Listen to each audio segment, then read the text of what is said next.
اللهم صل على محمد وعلى آل محمد كما صليت على إبراهيم وعلى آل إبراهيم إنك حميد مجيد.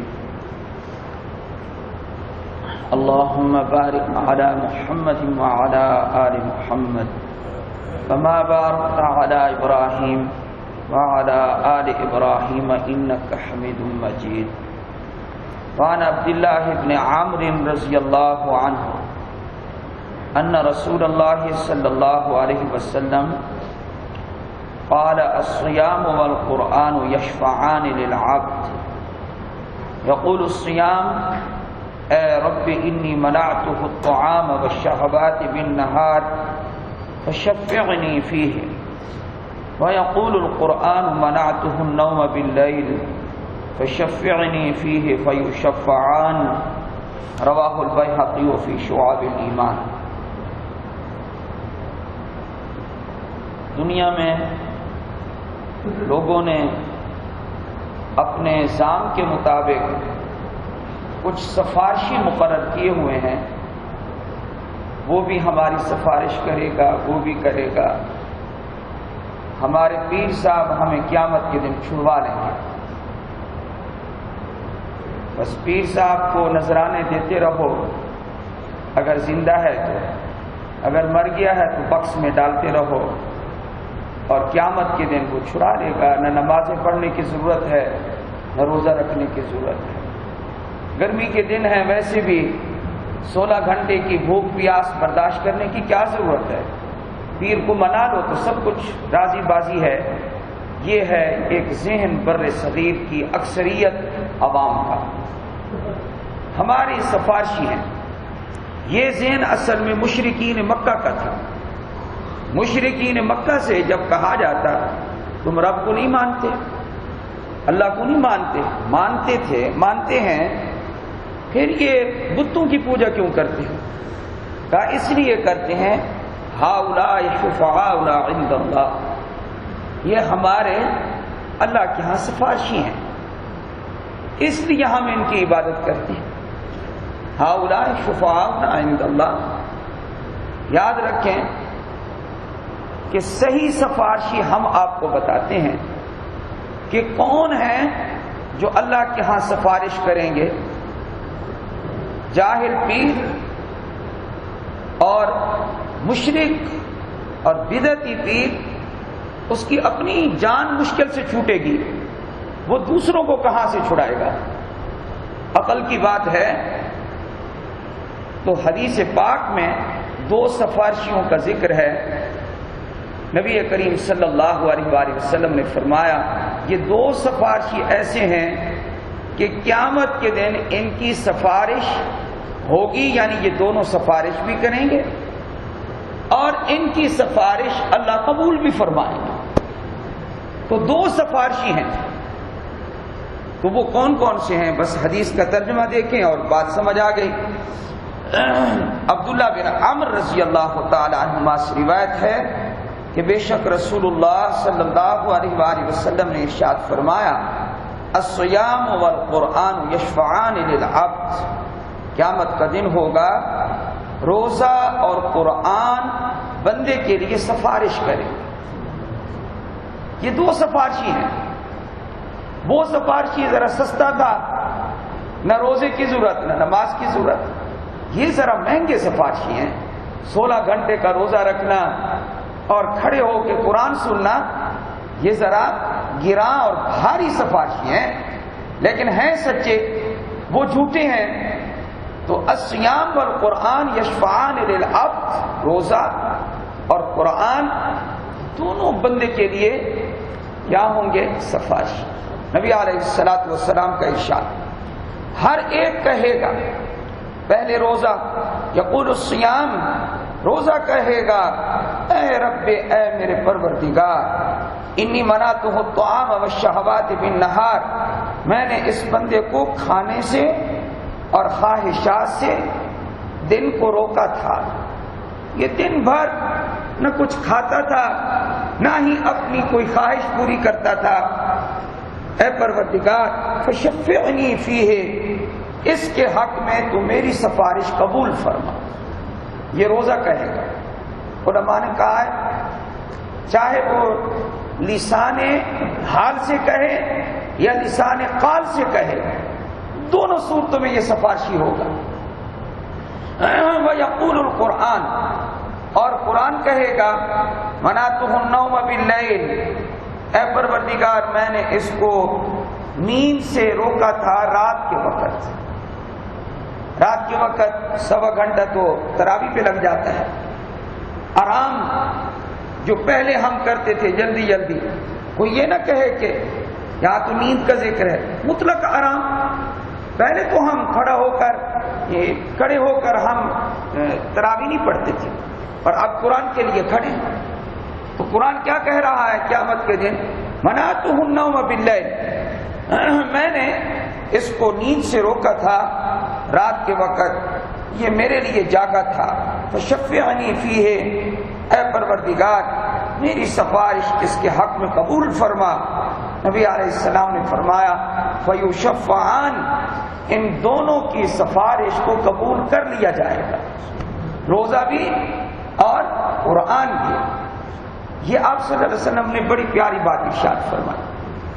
مجھے ابھی ذہن میں آیا نکتہ، کیونکہ آپ کی ہر بات ایسی ہوتی تھی کہ اس میں جامعیت ہوتی ہے.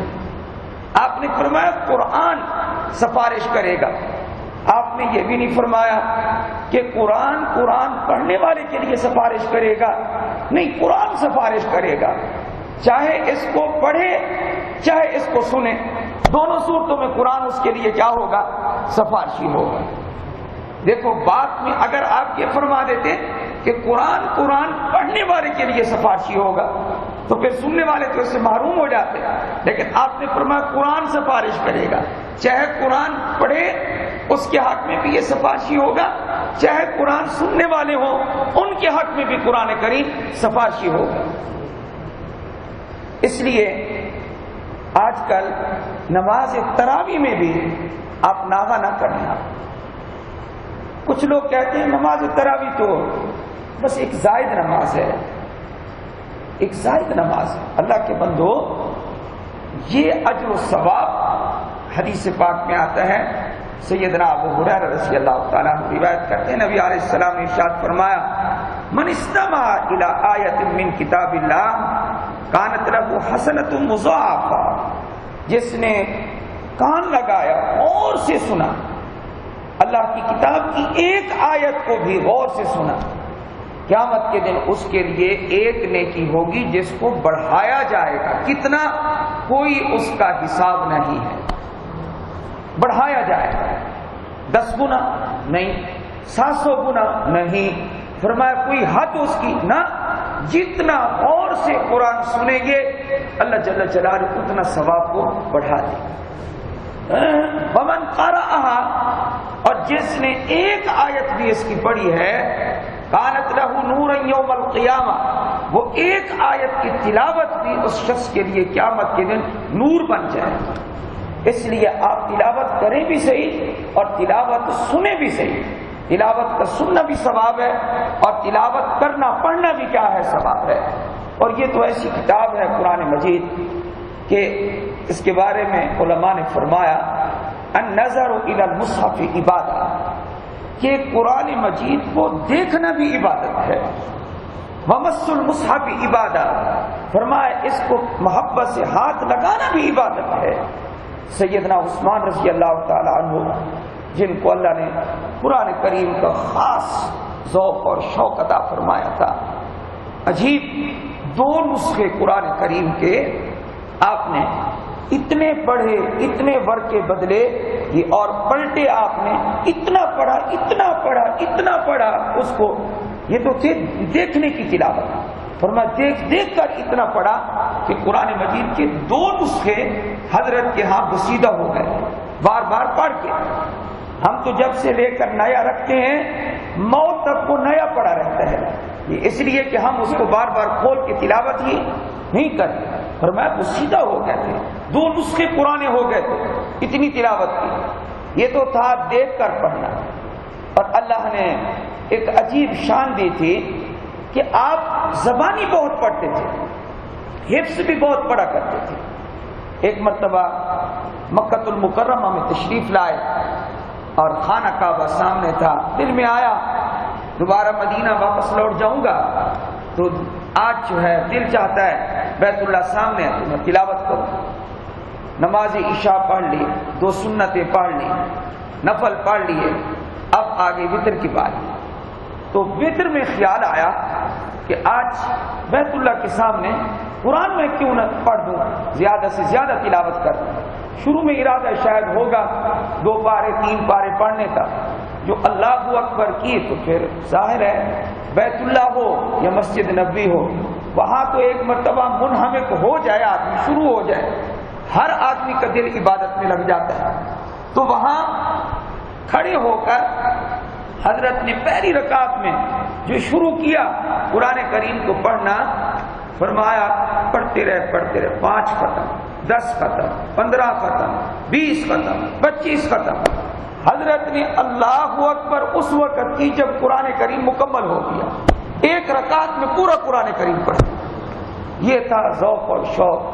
ہم ان کی ریس تو نہیں کر سکتے، اس لیے کہ جن کو اللہ چن لے وہ اس طرح کے چنے ہوئے نہ ہو تو وہ ان کی ادا تو نہیں کر سکتے۔ ہم تو سردی اور گرمی سے گھبرانے والے لوگ ہیں۔ آج سردی ہے، آج گرمی ہے، آج طبیعت ٹھیک نہیں ہے، آج موسم ایسا ہے، ہم تو ناتواں اور کمزور ہیں، ان کے مقابلے میں تو ہم کچھ بھی نہیں ہیں۔ لیکن یہ قیمتی مہینہ تلاوت سے خالی نہ رہے، کم از کم جو ناظر خواہ ہیں کم از کم قرآن پاک کا ایک ختم تو ضرور کرے۔ اللہ تعالیٰ سب کو توفیق عطا فرمائے۔ الحمدللہ رب العالمین الرحمن الرحیم اللهم صل على محمد وعلى آل محمد كما صليت على إبراهيم وعلى آل إبراهيم إنك حميد مجيد اللهم بارك على محمد وعلى آل محمد كما باركت على إبراهيم وعلى آل إبراهيم إنك حميد مجيد اللهم ربنا آتنا في الدنيا حسنة وفي الآخرة حسنة وقنا عذاب النار۔ یا اللہ ہمارے صغیرہ کبیرہ تمام گناہوں کو معاف فرما، ہمارے والدین کی، اساتذہ کی، مشائخ نظام کے یا اللہ بخشش فرما، درجات بلند فرما، خود امت مسلمہ کی مغفرت فرما۔ اے اللہ تمام بیماروں کو صحت کاملہ عاجلہ مستمرہ نصیب فرما۔ اے اللہ ہمارے ظاہر اور باطن کی اصلاح فرما۔ اے اللہ ہمیں اپنی رضا نصیب فرما، اپنے حبیب صلی اللہ علیہ وسلم کی اتباع نصیب فرما۔ یا اللہ قرآن کریم کی تلاوت کا ذوق اور شوق نصیب فرما۔ صلی اللہ تعالی علی حبیب خیر خلقہ محمد وعلی آلہ واصحابہ واہل بیتہ وازواجہ اجمعین برحمتک یا ارحم الراحمین۔